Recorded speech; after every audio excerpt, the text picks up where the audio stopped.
Peluncuran perdana aplikasi Borneo sebagai pemersatu elemen bangsa dilaksanakan di Kuta Badung. Kehadiran aplikasi di media sosial untuk mengetahui kehidupan lapisan masyarakat di Kalimantan yang akan menjadi ibu kota baru negara Indonesia. Peluncuran aplikasi Borneopedia yang bersifat maya merupakan aplikasi interaksi sosial menekankan pada percakapan khusus membahas tentang Kalimantan. Semua penduduk asli Kalimantan atau yang lahir, besar, dan tinggal di Kalimantan atau punya ketertarikan terhadap Kalimantan dapat memanfaatkan aplikasi ini secara optimal. Ketua Panitia Brigjen Polisi Purnawirawan Imade Suweto mengatakan, dengan lahirnya aplikasi komunikasi mengenai Kalimantan, masyarakat luas akan lebih banyak mengetahui kehidupan masyarakatnya yang akan menjadi ibu kota baru.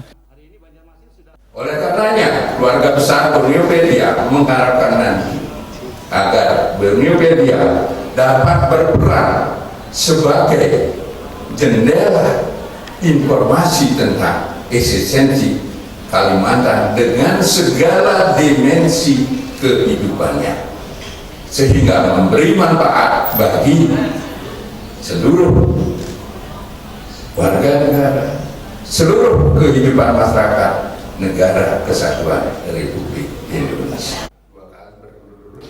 CEO Borneopedia, Pepi Nugraha mengatakan kehadiran aplikasi Borneopedia sejatinya sebagai pemersatu elemen bangsa.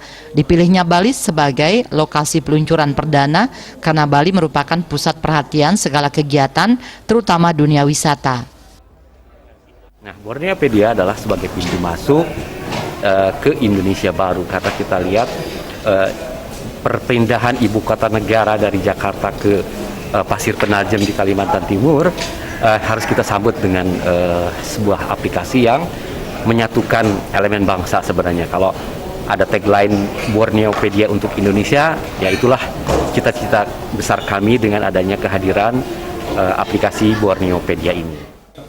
Sementara itu, Wakil Menteri Lingkungan Hidup dan Kehutanan Aludohong mengatakan, misi ke depan Borneopedia sebagai pintu Indonesia baru ingin membangun komunikasi interaksi yang positif melalui pintu-pintu yang disediakan. Pejabat kelahiran Kalimantan Tengah ini menambahkan, dalam aplikasi ini akan ditawarkan fitur data neoblog, seperti misalnya untuk menulis ide-ide kreatif dan masukan tentang kota baru ke depan.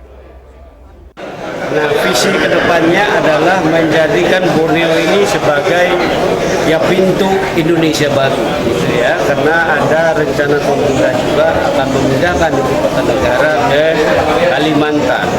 Jadi platform komunikasi Borneopedia ini ingin membangun komunikasi yang positif, interaksi yang positif lewat fitur-fitur yang dia tawarkan tadi. Jadi Borneopedia diresmikan di Bali sebagai jendela dunia internasional, diharapkan sarana komunikasi Taksu Bali menjadi pintu masuk menuju Borneo. Peresmian perdana ini juga dihadiri Bupati Tabanan, Komang Gede Sanjaya, Bupati Badung Giri Praste, dan Wali Kota Denpasar Jayanegara. Artaya Bali TV.